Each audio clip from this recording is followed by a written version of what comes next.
Selamat pagi pemirsa. Target ambisius pertumbuhan ekonomi 8% yang dicanangkan pemerintahan Presiden Prabowo Subianto tampaknya mulai menghadapi kenyataan yang tidak mudah ditaklukkan. Harapan bahwa investasi asing akan membanjiri industri nasional ternyata harus berhadapan dengan berbagai tantangan klasik yang tidak kunjung terselesaikan.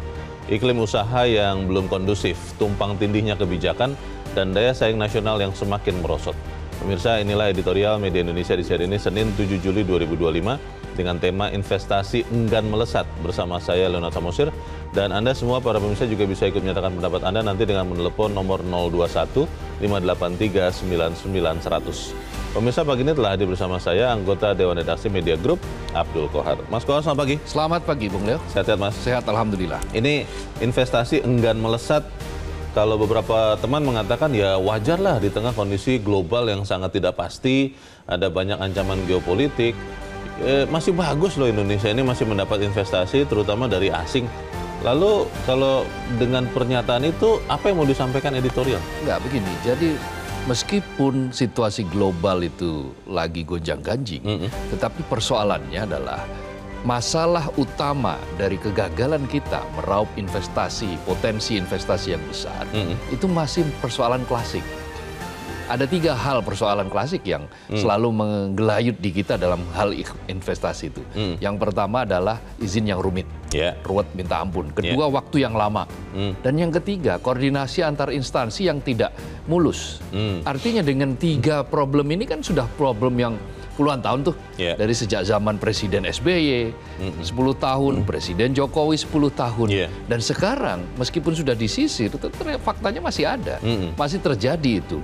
Online single submission yang berbasiskan assessment itu juga ternyata masih bisa diterobos dengan izin yang masih rumit, berputar-putar, waktu yang masih tidak kompetitif bila dibandingkan dengan yang lain, akhirnya kabur. Kan ada pernyataan dari Wakil Menteri Investasi, Toto Apasaribu, ada 1.000 sekitar potensi ya, komitmen investasi 1.500 itu gagal masuk ke Indonesia. 1.500 triliun tadinya mau masuk, nggak jadi? Nggak jadi, karena pertama soal tumpang tindih aturan, izin yang rumit, dan berbagai macam persoalan, dan ada satu lagi persoalan baru, yaitu apa? Pungli yang sudah kelewat batas.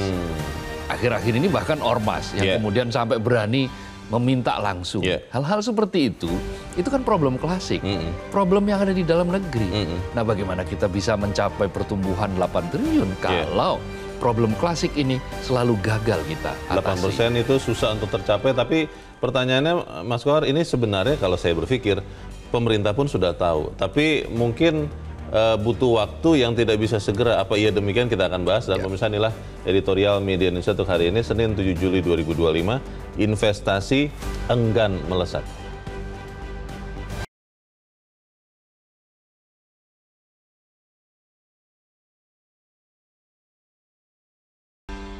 Investasi enggan melesat.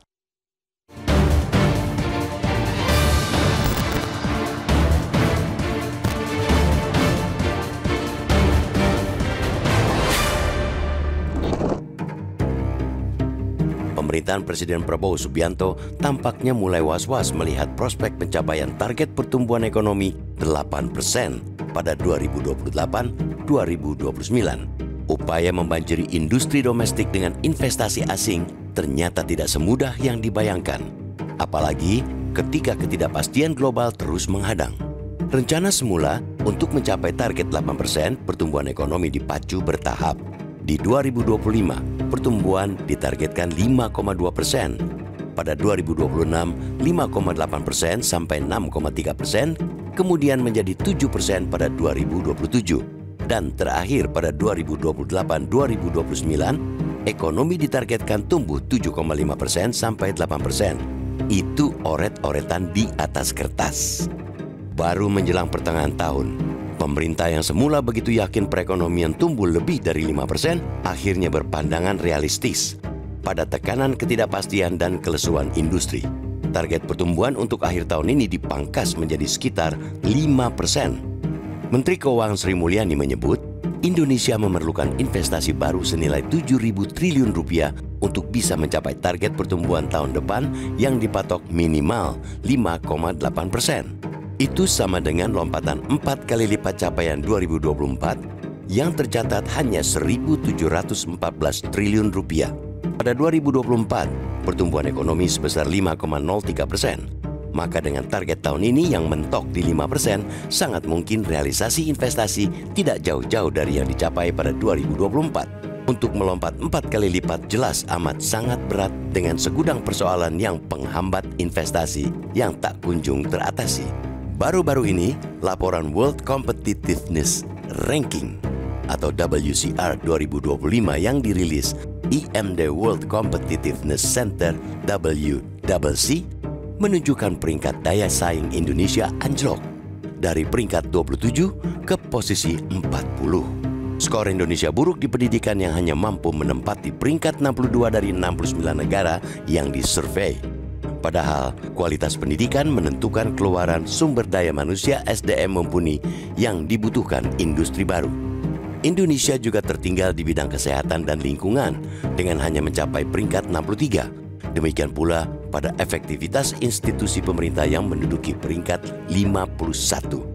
Wakil Menteri Investasi dan Hilirisasi Wakil Kepala BKPM, Todo Tua Pasaribu mengungkapkan adanya investasi yang gagal masuk ke Indonesia senilai 1.500 triliun rupiah pada 2024. Itu menurut Todo Tua antara lain karena permasalahan perizinan, iklim investasinya yang tidak kondusif, dan berbagai macam kebijakan tumpang tindih. Agar tidak terulang, pemerintah menyiapkan rancangan peraturan Menteri Investasi dan Hilirisasi Kepala BKPM sebagai pengganti peraturan BKPM nomor 3, 4, dan 5 tahun 2021. Ketiga aturan baru memuat aksi-aksi mempercepat, mempermudah, dan memberikan kepastian perizinan berusaha. Persoalan yang dibeberkan Wamen Investasi Todo Tua sebetulnya sudah menjadi penyakit kronis daya saing Indonesia. Bolak-balik Presiden Joko Widodo di era kepemimpinannya selama 1 dekade menyoroti persoalan yang sama. Kebijakan diregulasi alias penyederhanaan sudah bejibun. Bahkan terbit Undang-Undang Cipta Kerja yang digadang-gadang mampu menarik investasi besar-besaran, namun oleh kaum buruh dirasa menginjak mereka. Nyatanya investasi tidak kunjung melesat untuk mencapai pertumbuhan 7% seperti yang dirancangkan Presiden Joko Widodo pada awal periode rezimnya. Malahan kualitas investasi dalam penciptaan lapangan kerja merosot.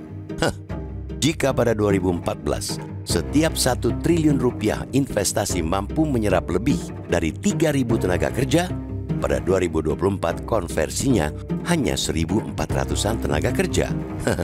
Banyak aturan sudah terbit, tapi pungutan liar, ketidakpastian hukum, hingga lemahnya efektivitas institusi pemerintah belum juga betul-betul teratasi. Sebagus apapun regulasi, bila perilaku aparat pemerintah masih senang mempersulit urusan, investasi pun bakal sulit digenjot. Benahi dulu mental aparat dan pejabat yang hingga kini masih ingin dilayani sampai ke keluarganya. Kuatkan pendidikan dan sikap anti korupsi. Setelah itu, investasi dijamin akan membanjir dengan sendirinya.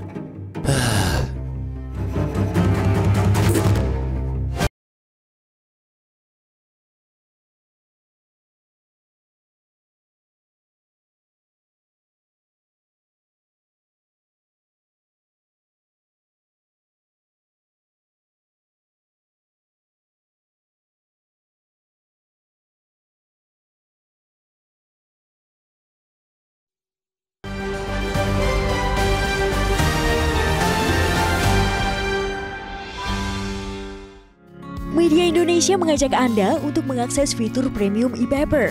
Dengan sajian konten berbasis intelektual dan meneguhkan kebangsaan, Media Indonesia tampil dengan lebih dinamis melalui e-paper Media Indonesia yang dapat Anda akses kapan saja, di mana saja.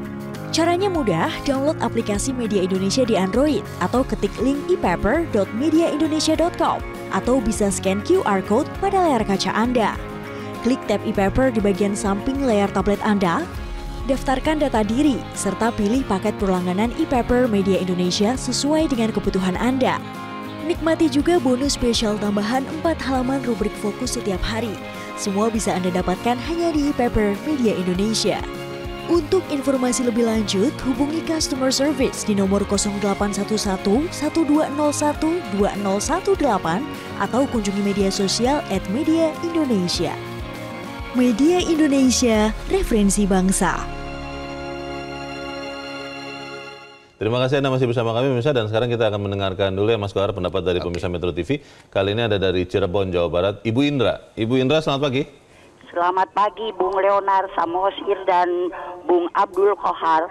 Assalamualaikum warahmatullahi wabarakatuh, Metro TV. Waalaikumsalam warahmatullahi wabarakatuh. Bagaimana Bu Indra, ini investasi masalah klasik dan kelihatannya masih belum terpecahkan juga. Iya. Ada usul Bu Indra, silakan Bu. Betul, itu persoalannya persoalan klasik, sederhana.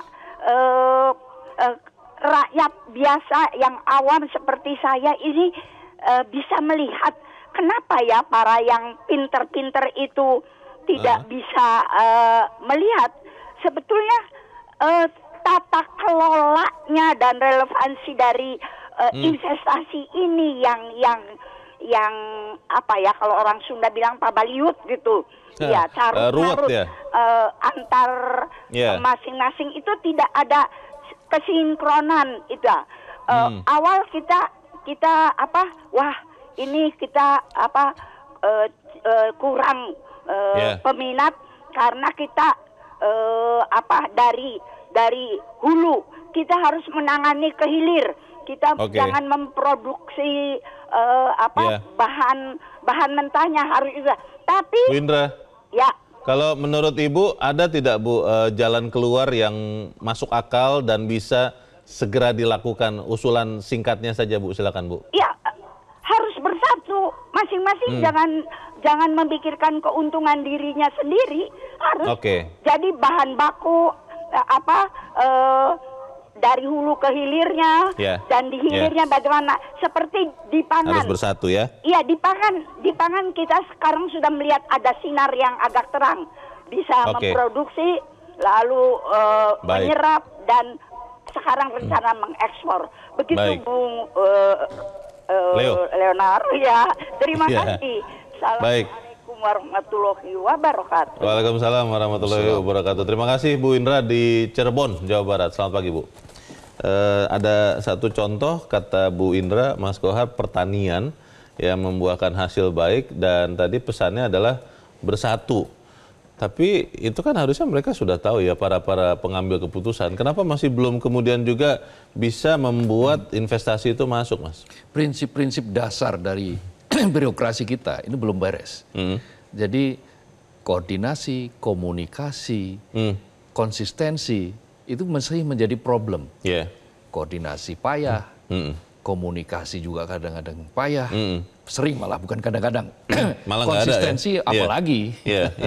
Konsistensi apalagi. Hari ini apa, besok apa, begitu ya? Betul. Nah, segala upaya itu akan menjadi sia-sia kalau mereka yang berada di belakang layar itu masih punya maksud-maksud yang tadi disebutkan oleh Bu Indra tadi. Maksud untuk keenakan untuk individunya, lalu pengawasannya tidak ada. Bandingkan dengan Vietnam. Vietnam itu melakukan reformasi besar-besaran terhadap proses-proses perizinan. Kemudahan berbisnis itu mereka tata sebaik mungkin dan dikawal. Dari ibarat kata, orang mau investasi di Vietnam, baru turun dari pesawat saja sudah disambut. Lalu mereka dikawal, ditunjukkan sampai pada detail persoalan, dan digaransi bahwa investasi mereka akan efektif. Terbukti dari apa? Dari ICOR misalnya. ICOR mereka kecil loh. Sementara di Indonesia ICOR-nya masih sangat tinggi. ICOR itu kan indikator untuk menunjukkan efisiensi bisnis. Jadi kita menaruh uang katakanlah 100 triliun, itu akan menghasilkan berapa? Efisien tidak. Nah, di Vietnam sangat efisien. Maka apa yang kita saksikan, Vietnam pertumbuhannya luar biasa. Pesat sekali. Industri ke sana semua. 8%, industri relokasi dari Indonesia ke sana. Beberapa yang mau ke Indonesia katanya nggak jadi, malah ke Vietnam, Mas. Betul, kan EV kan begitu. Ada beberapa perusahaan-perusahaan besar juga masuk ke sana. Ini adalah sebuah cermin bahwa kita ini harus berkaca. Tetapi yang kita saksikan kan kemudian justru di Jawa Barat beberapa saat kemarin terlihat bahwa premanisme makin merajalela. Orang malah meminta proyek dengan langsung menyebut angka dan tanpa tender. Blak-blakan seperti itu. Nah, kita ini membutuhkan investasi yang sangat besar. 13.000 triliun sampai 2029. Sekarang sudah tersedia 6.000 triliun. Nah, sisanya 7.000 triliun itu harus dikejar sampai 2029. Nah kalau tidak sampai 7.000 triliun kan repot. Kita maksimal saat ini saja dalam 1 tahun investasi kita baru 1.700. 1.700-an. Nah kalau sampai kemudian kita gagal mencapai itu, maka pertumbuhan 8% akan sulit. Apalagi sekarang itu 1 triliun investasi itu hanya mampu menyerap 1.200 sampai 1.300-an. Yang tadinya 3.000-an sampai maksimal bisa 3.000-an. Di tahun-tahun di 1 dekade yang lalu masih seperti itu. Sekarang 1 triliun investasi dana yang masuk itu baru hanya menyerap seperti itu. Apalagi kalau kemudian dibuat sulit, dibuat rumit, dibuat tidak efisien semuanya, maka akan lebih berat kita ke depan kalau kita tidak beresin ini. Kira-kira apa jalan keluar yang paling masuk akal dan segera bisa dilakukan? Kita akan bahas di bagian berikut, Mas Koa, dan bisa tetap bersama kami, Editorial Media Indonesia segera kembali.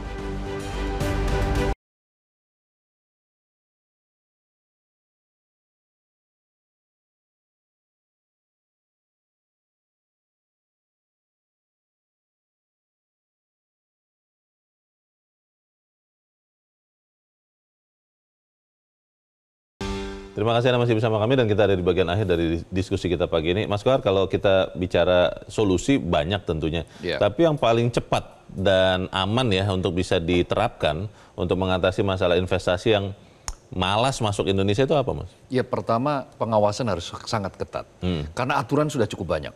Kita sudah bermacam-macam aturan dibuat. Baik peraturan pemerintah, keputusan presiden, bahkan undang-undang kan juga ada. Omnibus Law Cipta Kerja. Omnibus Law sudah kita buat, tapi faktanya sampai sekarang itu belum nendang juga kan. Yang katanya dengan Omnibus Law maka akan digaransi akan muncul investasi dalam jumlah yang sangat besar. Tapi faktanya enggak. Sampai sekarang Omnibus Law sudah berapa tahun? Sudah diterapkan 3 tahun lebih. Nah artinya ada persoalan dasar yang belum tersentuh, yaitu apa? Pengawasan yang masih sangat lemah. Mental birokrasi kita itu masih mental mempersulit.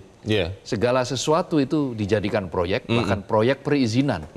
Izin itu kalau bisa dipersulit, kenapa harus dipermudah? Kalau dipersulit itu mampu menghasilkan, kenapa harus dipermudah? Jadi yang dipikir adalah masih individu, bukan memikirkan bagaimana dia mengabdi untuk negara ini demi kemakmuran bersama. Belum pada tujuan itu. Jadi selama mental tidak dibenahi, pengawasan masih sangat longgar. Mau dibikin aturan berapapun, ya nggak akan pernah berpengaruh itu. Nah kita bahkan hanya akan menghadapi apa yang pernah disampaikan oleh cendekiawan Nurcholish Madjid almarhum itu sebagai situasi yang gridlock. Apa tuh? Situasi yang saling mengunci. Jadi situasi saling mengunci itu dibayangkan misalnya ada perempatan jalan, ada lampu merahnya mati, sementara sudah terlanjur maju semua, mobil semua sudah menumpuk. Mengurainya susah. Semua orang pingin nyampe duluan, sehingga apa? Klakson terus yang bunyi kan? Klakson dibunyikan, tidak ada yang mau mengalah, tidak ada yang mau keluar dari mobil untuk mengatur. Nah yang dibutuhkan adalah orang-orang yang keluar menjadi volunteer, keluar dari mobil, mengatur sehingga menjadi cair kembali dan tidak saling mengunci. Kalau bicara investasi asing ya ke Indonesia, ini kan bukan hanya semata-mata tugas dari Kementerian Investasi ya. Kalau kita lihat di berbagai daerah, kepala daerah harusnya lebih banyak berperan. Bagaimana Mas? Ya tapi persoalannya kan sekarang begini, belum ada tadi itu link antara pusat dan daerah. Masing-masing itu masih berpikir tentang mereka masing-masing. Agenda masing-masing. Agenda masing-masing. Tidak ada sinkronisasi. Komunikasinya masih terbatas. Kemudian antar lini itu juga koordinasinya sangat payah. Dengan situasi seperti itu, maka ini jelas sekali menghambat. Dan problem ini sudah diketahui. Bukan tidak tahu. Tetapi karena selama ini masih longgar, pengawasannya masih longgar, tidak ada efek jera. Kita saksikan saja kan orang pungli juga masih bebas saja berkeliaran. Kemarin misalnya ada ormas yang memeras juga tidak ada tindakan yang signifikan. Hal seperti itu. Kalau selama tindakan yang menyalahi aturan, menyalahi undang-undang dibiarkan, ya selamanya akan dianggap sebagai sesuatu yang biasa. Oke. Sehingga yang muncul itu adalah ya para pemburu rente. Berarti yang kita butuhkan adalah tindakan nyata agar kemudian investor mau masuk ke Indonesia, Mas? Iya, lakukan apa yang sudah diatur, sesuai dengan aturan itu, awasi itu dengan cara ketat, dan tindak mereka yang memang harus ditindak. Kita tunggu langkah pemerintah untuk itu. Mas Abdul Qahar, terima kasih sudah hadir di tempat ini. Selamat pagi, Mas. Terima kasih. Selamat pagi, Bung Leo. Pemirsa, investasi tidak akan mengalir deras hanya dengan regulasi yang menumpuk di atas kertas tanpa perbaikan mendasar pada perilaku aparat, kepastian hukum, dan kualitas sumber daya manusia. Berbagai aturan hanya akan jadi ilusi reformasi. Saatnya pemerintah menuntaskan pekerjaan rumah lama, membangun etos pelayanan bersih dan efisien. Kalau dilakukan dengan serius, kepercayaan investor akan datang dengan sendirinya. Saya, Leonard Samusi, berterima kasih. Anda sudah menyimak editorial Media Indonesia untuk pagi ini. Terus jaga kesehatan Anda, terus jaga nurani Anda. Selamat pagi, sampai jumpa.